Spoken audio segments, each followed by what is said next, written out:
देखिए, आज हम लोग बायो के अंतर्गत पढ़ेंगे जिम्नोस्पर्म और एंजियोस्पर्म। तो जिम्नोस्पर्म क्या होता है, एंजियोस्पर्म क्या होता है, इसके बारे में हम लोग आज अध्ययन करेंगे। इससे प्रश्न भिन्न भिन्न प्रकार से पूछे जाते हैं, तो आप पॉइंट वाइज पढ़ेंगे तो कोई भी प्रश्न रहेगा इस पर तो आप उसका आंसर दे दीजिएगा। खासकर इससे ऑब्जेक्टिव क्वेश्चन जो भी बनेगा उसमें आपको अगर इस तरह से पढ़िएगा तो कोई दिक्कत नहीं होगा। सबको क्या करेंगे, पॉइंट आउट करेंगे, उनका मुख्य मुख्य पॉइंट जो है हम लिखते जाएंगे और जो भी ऑब्जेक्टिव क्वेश्चन होगा उसको करते जाएंगे। तो कहता है जिम्नोस्पर्म होते क्या है। तो सबसे पहले इसका परिभाषा देखेंगे। तो इनमें वैसे पौधे आते हैं जिनका बीज इनके फलों के भीतर नहीं पाया जाता है, यानी इनके ऊपर जो है आवरण नहीं होता है फलों का। आवरण का मतलब क्या होता है, कवर।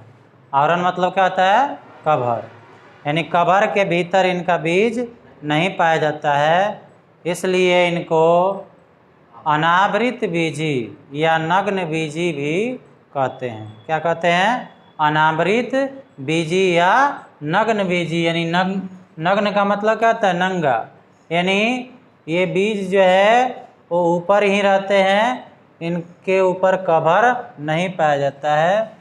तो अनावृत बीजी या नग्न बीजी इनको कहा जाता है। क्वेश्चन हो सकता है कि जिम्नोस्पर्म वाले पौधे को या इनके समूह वाले पौधे को और किस नाम से जाना जाता है, तो अनावृत बीजी या नग्न बीजी भी इनको कहा जाता है। ऑप्शन में इनमें से कोई दोनों में से एक दिया रहेगा या नहीं तो दोनों दे सकता है, तो ऑप्शन हो जाएगा इनमें से दोनों। उसके बाद कहता है कि इनमें फूल का अभाव होता है। पूछ देगा कि क्या जिम्नोस्पर्म में फूल होते हैं, तो क्या आंसर आएगा, नहीं। क्या आएगा आंसर, नहीं। इनमें फूल का अभाव होता है, इनमें फूल नहीं पाया जाता है, तो इस प्रकार के पौधों में फूल नहीं रहते हैं, अभाव रहता है। नेक्स्ट पॉइंट है, फूल का अभाव होता है। ये पौधे बहुवर्षीय, सदाबहार एवं काष्ठीय होते हैं। बहुवर्षीय का मतलब क्या होता है, जो ज़्यादा दिन तक रहें, जो ज़्यादा दिन तक रहे। और सदाबहार का मतलब क्या होता है, जो हरा भरा हमेशा रहे। सदाबहार का मतलब क्या होता है, हमेशा हरा भरा रहने वाले पौधे। इसको अंग्रेजी में कहा जाता है एवरग्रीन। क्या कहा जाता है, एवरग्रीन। काष्ठीय होते हैं। काष्ठीय का मतलब क्या होता है, जिनमें लकड़ी मोटे मोटे लकड़ी सिल्ली के रूप में हो, तो ये काष्ठीय हो जाएंगे। काष्ठीय होते हैं यानी बड़े बड़े होते हैं और इनका तना जो है विकसित होता है, यानी मोटा मोटा हो जाता है। तो ये क्या हो जाएंगे जी, बहुवर्षीय, सदाबहार, काष्ठीय। तो ये तीनों ऑप्शन दे सकता है। कह देगा कि जिम्नोस्पर्म के लिए इनमें से क्या सही है, तो दे देगा ये बहुवर्षीय होते हैं, ये सदाबहार होते हैं, ये काष्ठीय होते हैं। अच्छा है, इनमें से कोई एक देगा और दूसरा चीज़ शामिल कर सकता है प्रश्न में। तो हम क्या करेंगे, इसमें देख लेंगे कि कौन इसके अंतर्गत आता है। तो ये बहुवर्षीय होते हैं, याद हो जाना चाहिए, ये बहुवर्षीय होते हैं, सदाबहार होते हैं, हमेशा हरा भरा होते हैं। ये काष्ठीय होते हैं, यानी मोटी मोटी तने वाली। इन पौधों में जड़ें, तना एवं पत्तियां विकसित होती है। विकसित का मतलब जो हमेशा डेवलप होती है, यानी बड़ी होती जाती है, मोटी होती जाती है, लंबी होती जाती है, उसी को कहा जाता है विकसित। यानी इनकी तना, जड़ें और पत्तियां तीनों क्या होती है, विकसित होती है, यानी इनकी लंबाई जो है, चौड़ाई ऊंचाई हमेशा बढ़ते रहता है। तो इस तरह से हुआ जिम्नोस्पर्म के बारे में। इसका उदाहरण दो ये मुख्य उदाहरण है, साइकस और पाइनस। साइकस और पाइनस पूछ देगा कि जिम्नोस्पर्म इनमें से कौन है, दे देगा आम, इमली ना, साइकस, पाइनस जो भी है।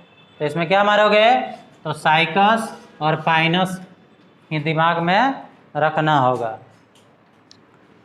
इसके बाद है एंजियोस्पर्म। तो ठीक इसके विपरीत क्या है, जिम्नोस्पर्म के विपरीत क्या है, एंजियोस्पर्म।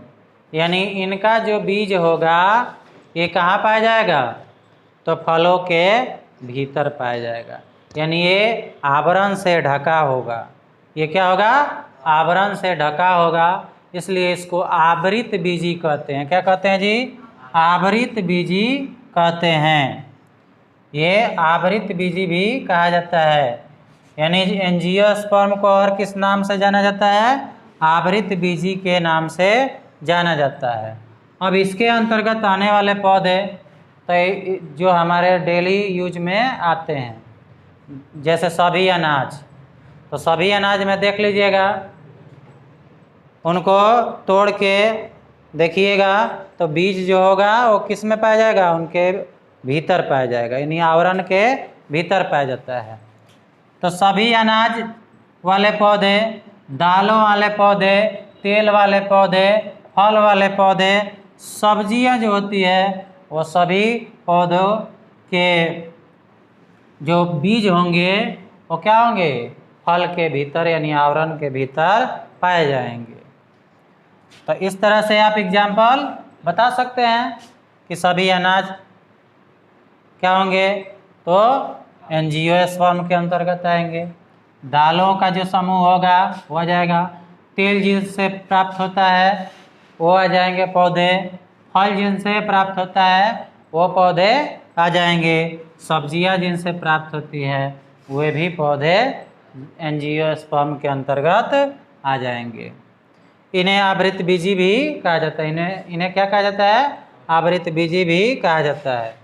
यह पादप जगत का सबसे बड़ा समूह है। सही बात है, जब इतने चीज हमें इनसे प्राप्त होता है तो ये पादप जगत के क्या होंगे, सबसे बड़े समूह होंगे। सबसे बड़े समूह कौन होंगे, तो एंजियोस्पर्म होंगे।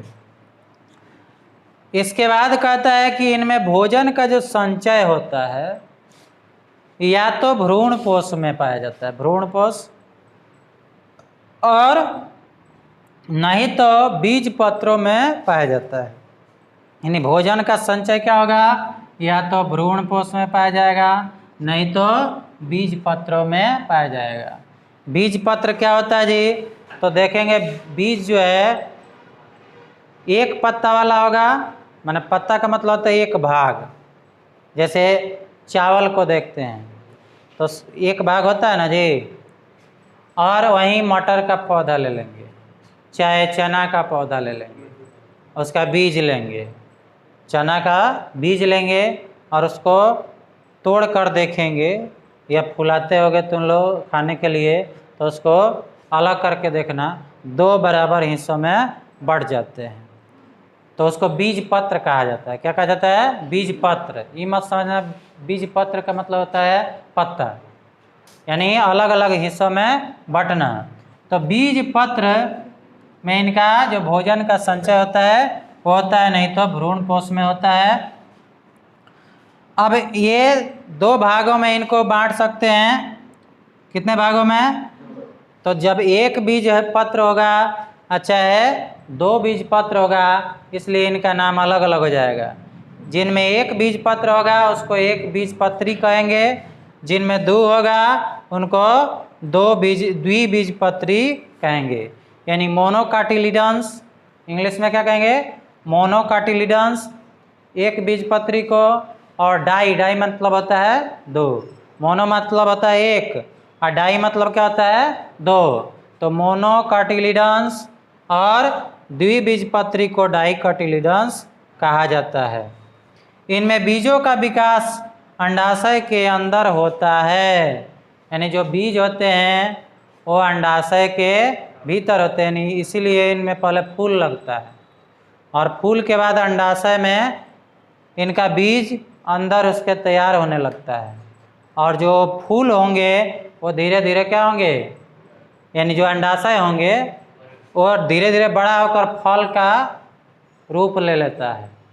यानी अंडाशय के अंदर ये बीज पत्र का विकास होगा, यानी बढ़ेगा बीज जो है बढ़ेगा, वो उसका विकास अंडाशय में होगा और यही अंडाशय धीरे धीरे बढ़ते बढ़ते बढ़ते फल में परिवर्तित हो जाएंगे। तो इस तरह से आपका जिम्नोस्पर्म और एंजियोस्पर्म दोनों के बारे में हो गया। आप इसका स्क्रीनशॉट ले सकते हैं और इस पर प्रैक्टिस करते रहिएगा। इस पर बराबर क्वेश्चन ऑब्जेक्टिव सब्जेक्टिव सब पूछता है, तो अगर ऑब्जेक्टिव पूछे तो अलग अलग इसको याद कर लीजिएगा, सब्जेक्टिव पूछे तो सब एक साथ लिख दीजिएगा, हो जाएगा। ज़्यादा नंबर के लिए अगर होगा तो, नहीं तो केवल डिफिनीशन पूछे तो ये हो जाएगा।